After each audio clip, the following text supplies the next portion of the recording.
Hello and welcome to the Radio Academy podcast. I'm Laura Rawlings. Josh Tate recently became the UK's youngest newsreader at just 16 years old. So on his first day of work experience at Devon's Radio X, he rocked up and ended up on air reading an actual bulletin, which is quite different to my own work experience. Maybe more on that later. But unsurprisingly, the story got picked up by lots of places, including BBC Breakfast and Times Radio and the Radio Academy. And Josh was invited to do a bulletin on Matt Chorley's show. What was that like? Here's Josh. It was incredible. I loved every second of it, even though I was quite nervous beforehand. I was pacing around the studio, like, what if I make a mistake? What if I make a mistake? But I didn't make a fluff. I didn't make a mistake, and I was really proud about that. And it's just great that 16 years old and I've been on national radio. In BBC Breakfast, they were talking about me for a few minutes. That was when I had to pinch myself on BBC Breakfast. Local boy from Uffculme. I couldn't believe it, but I've got contacts with Sky and I've been invited by the director of Sky Sports Formula One to sit in their production suite for a live Formula One Grand Prix. Wow. I mean, this is lots of people's dream. Well done you. Thank for you. Getting out there. It does take a bit of courage and bravery to go with these things and say yes. It is a bit hairy. Going from a year prior, throwing up before my GCSE mocks, and being able to go on national radio live to hundreds of thousands of people, I don't know how that's happened. Okay, so on that, what would you say to anyone who is following in your footsteps? You know, what would you say to your younger self about how you have overcome that? Just be confident with what you do. Just don't overthink, don't stress. Everything will be fine. Everything happens for a reason. I'm just proud about what's gone on, really. What a brilliant experience, and sounds like there's lots more to come. It made us think, so what are bosses looking for when it comes to newsreaders? What is it that they want to hear and what is it that they definitely don't want you to do? So we have gathered 3 radio bosses in charge of news at their respective stations. We've got Toby Sealey, who's head of news at News UK Broadcasting, so Talk Radio and Talk TV, Talk Sport, Virgin UK and Times Radio. Lorraine Herbison, who's head of news and sport for Bauer Media in Scotland, so that includes Clyde One, Forth One, Tay FM, West FM, essentially all of Scotland, including Greatest Hits Radio Scotland. And Paul Nero, who's the managing director and controlling stakeholder of Devon's Radio X, also editor for the local democracy reporting scheme for Devon, which is funded by the BBC. So there is a big clue in the title, newsreader, but the role of newsreader really does vary from station to station. So I wonder, what does the job typically involve at each of our guests' stations, starting with Toby? So we have a sort of slight split between newsreaders that will predominantly read on one network and other newsreaders that will be used across brands, across different networks. Some of them will engage in some reporting as well, whether that be on location for particular events or whether it will be packaging up in the base here. Essentially, they'll work either on one major platform or across different platforms. Many of them also produce some of the podcasts that we make. Okay, thank you. Lorraine? Well, our newsreaders mainly start out as bulletin editors, and that means they have to put the bulletins together and obviously read the bulletins as well. They can also be out reporting, and they can be working on varying services, and they probably do between 2 to 3 bulletins per hour. They can progress through the ranks to become news desk editors, etc. But the main role is to sound fabulous on air. And Paul? Sounding fabulous on air is, of course, the central thing for anybody who's coming to Radio X. So at a small station like ours, where we have just 11 people working across the whole station, which is editorial, programming, sales, admin, you do everything. One of our journalists will be reading bulletins in the morning, writing things for the website. When you're out and about, you clip audio for use in other people's bulletins or your own. You're writing content for the website. You're doing the social media to get people to read those stories. And if you're a local democracy reporter, you're doing our weekly Devoncast podcast as well. It's so interesting hearing, as you would expect, but how the role does vary. In terms of skills and experience and training, what do you expect aspiring newsreaders to come to you with? Toby, it's network national stations. What are you expecting in terms of qualifications for starters? Qualifications, I think, can be a movable feast. So I'm not one of those people who believes that you must have done a broadcast degree or that you must have some formal qualification. Starting point for me is passion and some degree of knowledge. So if you are really passionate about the news, that's a kind of prerequisite because you are reading the news. And then people bring various levels of knowledge of news events with them. So, if you've only been on this earth for 20 years, the expectation for you to know what happened back in the 1960s and 70s is perhaps less than it is on somebody who's been around for 50 or 60 years. But you should bring knowledge and you should bring passion. Right, so that was going to be one of my questions, actually, whether you expect newsreaders to have a decent grasp of the news of the day, and the answer is most definitely yes. Absolutely, yes, Yeah. 100%. If you can't demonstrate that you are interested in what's going on in the world and that you understand most of it, then this is probably not the right career path for you. And interesting what you said about qualifications. That isn't a thing that you absolutely have to have. I think people often have that conundrum. Should I go and study a postgrad for a year in order to become a newsreader? I don't think it's ever a bad thing, but I have always wrestled with whether this is a profession or a trade. And I think that it can be either. I don't think you need formal qualifications, but I think if you have them, then obviously it's demonstrated a commitment to the industry and to knowing more about it. Okay, Lorraine, is there anything you would add to that? I completely agree with everything you just said there, Toby, actually. I mean, let's be honest about this, though. Most people we do take on do have some sort of journalism training and qualification. And, it's very rare that we take somebody on who doesn't have that. But it does happen, we have schemes and so on for apprentices, and it has had a lot of success. So it's not, like you said, a prerequisite, but it does help. The passion is the thing for me as well. You have to listen to audio and you have to be listening to radio and you have to have a knowledge of what's going on in the world. And for me, you have to be really well organised and you have to have a really good voice. The voice is the first thing. You're going to be going on air. I need to hear a good voice. And that's why I do all the voice coaching for Bauer across the UK with our news team. I find it really rewarding because you can get instant results with somebody just by talking to them for 5 minutes. That is absolutely key. The warmth in the voice, our style of news reading is obviously very, very conversational. It's commercial radio. But the knowledge and the passion, being legally sound and being well organised, because as you said earlier, Paul, you need to be, you're running reporters, you're reporting yourself, you're managing multiple bulletins, you're putting stories online, you're sharing them to social media, you're planning for the next day. The job nowadays, I would say, is in many ways easier. All the information's at your fingertips. But in many ways, I think it's much more difficult because you have almost like information overload coming to you and you have to, monitor so many sources and make sure you don't miss anything while also juggling the demands of on air, online and social and the needs of the team and the reporters that you're working with. So there's a lot of skills you need really, but a beautiful voice and good voice is number one. Yes, so much in all of this. Paul, I'm going to come to you, but you just Well, reminded me, Lorraine, of how things have changed. My first work experience in a newsroom in commercial radio, and I was given the task of monitoring teletext for the entire day. And you know how slowly that changed, and there were only about 8 pages. Paul, brilliant voices is something that you and the team spotted in Josh, isn't it? And that's, I'm guessing, a big part of how he got the chance to read bulletins.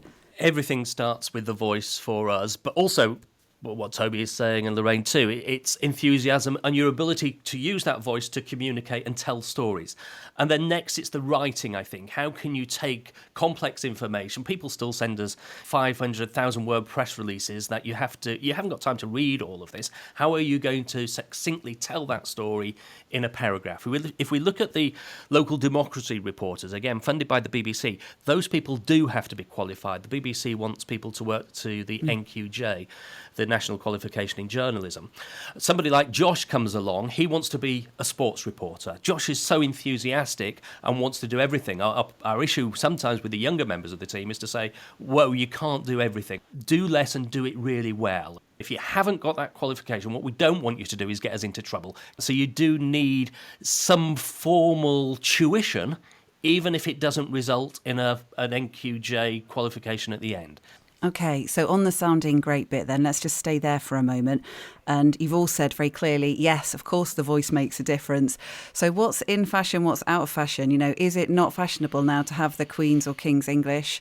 Accents are absolutely fine nowadays. This is the thing. You know, years ago, obviously, I was always told to sort of refine my voice a little and not sound too broad farmer background where I come from. But I do think it's very subjective. So someone will love the broad accent and someone else will it'll put them off and you won't get a job. So there is an element of, I always say to the people I'm working with, look, accents are not a problem at all anymore. But you might need to refine it slightly just so you speak clearly and enunciate your words and you've got good diction, because no matter what you're doing, you have to have good diction. And that's quite challenging for someone like myself from Northern Ireland who speaks very, very fast. Just little skills like that. Speaking, you know, within the certain style of your radio station hours is conversational. Speaking in a conversational style. But the main thing is just that you're authoritative, you're engaging, and you absolutely at the same time sound like you know what you're talking about. I think on the regional accents point, the days where you needed to sound like a kind of 1950s plummy BBC type is long gone. I think actually regional accents can be a real selling point and a real plus. When I'm looking for voices, I'm also looking for the right kind of style for different platforms. So across the brands here, the kind of delivery that you'd be doing on Times Radio would be quite markedly different from Virgin UK or from TalkSport. You're almost looking to fit the voice to the network to some degree. So the different tones and textures of a voice, I'm listening out for those kind of different flavours as well. So just to shoehorn in the show reel here then, when you're doing a show reel, it sounds obvious, but it's always worth repeating. You can't really just have one and send to all because actually you need to be what you would sound like on that station.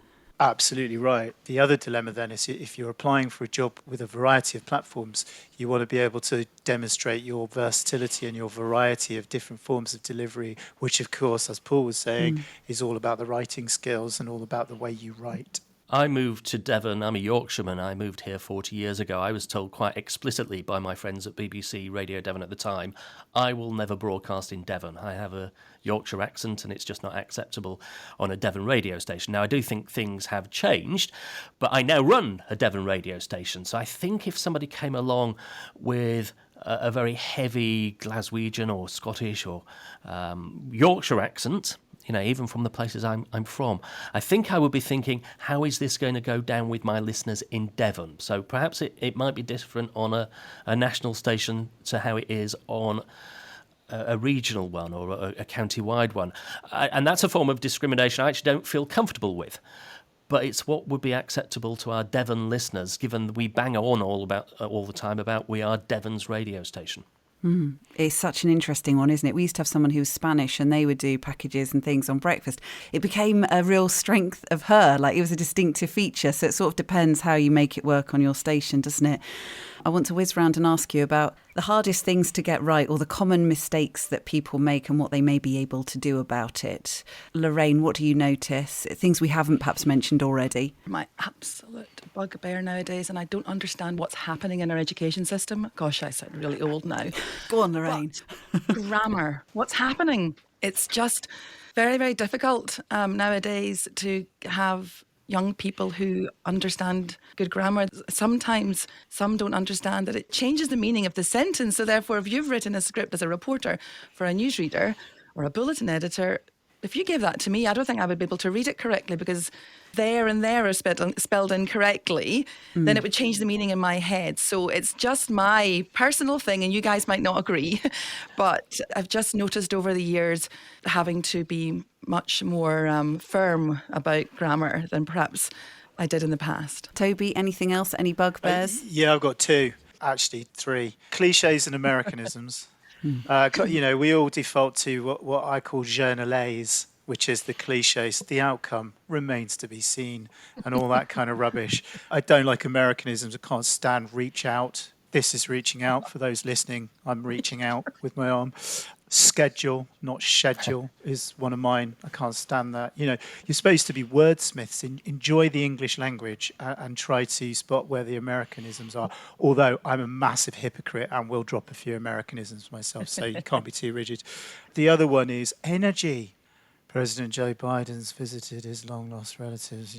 It's a difficult job because so much of it starts at 5:30 in the morning or 4:30 in the morning. But you're coming in and saying to the world, "This is happening." And it's important and it's exciting. And when you're tied to that desk hour after hour doing half-hourly bulletins, your energy just drops away. And maintaining that and sounding like you're interested, even when all you're really worried about is going home and feeding the cat, is the showbiz behind the showbiz. And it's important in news reading just like it is anywhere else. So let me chuck this at you then. I mean, it would be easier then, would it, to do what I saw happen on social media, this Q80 artificial intelligence newsreader? You could just have one of those instead. Or are we always going to want to hear an actual human's voice, just very speedily from each of you? Toby, you're nodding, saying... AI will come and it will find its role. But ultimately, I doubt you'll ever create that human connection that a real human can deliver. I hope you don't. Yeah, I mean, when I was newsreading years ago, best job ever. And I could still miss it. And I would rue the day that would happen. I agree with you too, Toby. It will come, but humans know best. So, it's the best job in the world. It's such fun. I wonder, as we are consuming news in different ways now, do you think the current format, you've got your news at the top of the hour, your bulletin, that's the big one. Are we going to see changes here? Are you already starting to see changes and thinking about that within your organisations? For us, news is part of the entertainment, so we don't want a miserable bulletin to stop that entertainment at the top of the hour full of violence and rapes and murders. So we also have to think about what that story collection is at the top of the hour. But we want the news through the hour as well. We might not actually call it news, but we're putting newsy-based items in our output across the schedule. The top of the hour is an appointment to listen, isn't it? And it breaks up the programming and people know what to expect. So I think we'll be seeing that for the foreseeable future, but we don't want exclusively news to be in the news. Mm-hmm. Okay, Toby, what were you going to add? Well, I'm constantly messing around, deconstructing the bulletins, where they come, how they come, piloting stuff, never quite being satisfied that it's a better solution.